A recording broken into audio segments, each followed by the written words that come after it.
на ўзгоркі Нальшы. Нальша, хто не ведае, гэта якраз той край, дзе Крэва, гэта Ашмяншчына, Смаргоншчына, да, Новоградшчына. Это Нальшанская земля, было Нальшанское княжество. Крэва, маё Крэва, было столицей этого княжества. Оно мело магдебургское право. Карацей, тут есть основная, да, глибіня гістарычная. Ось чаго нам не хапае бачання этой сваёй гістарычнай глыбіні. На ўзгоркі Нальшы коса падаў срэбрысты дождж.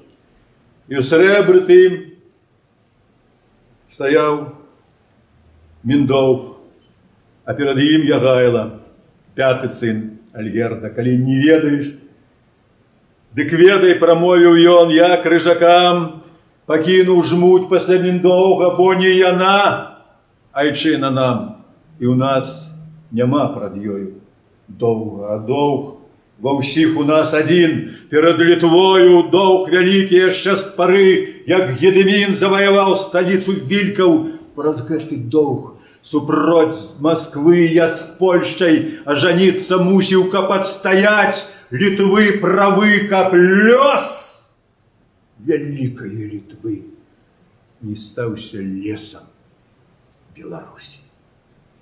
І ўсё нармальна.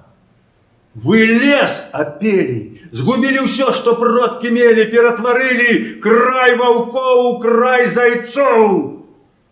Я маю права спытацца з глыбіні вякоў. Вы хто? Народ?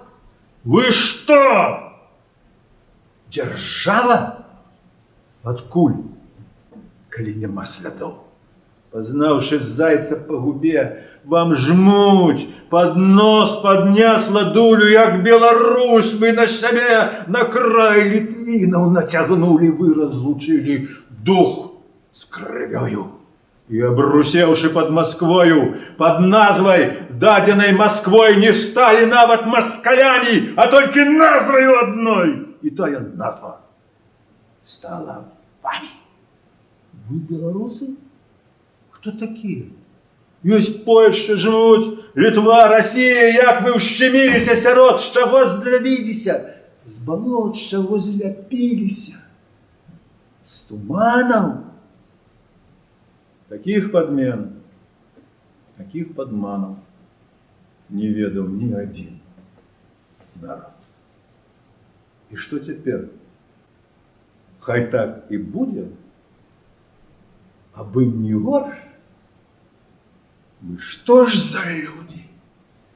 Вам зваться хочется людьми, ці ими быть, ці биться в груди, ці устать за крэвны край грудьми.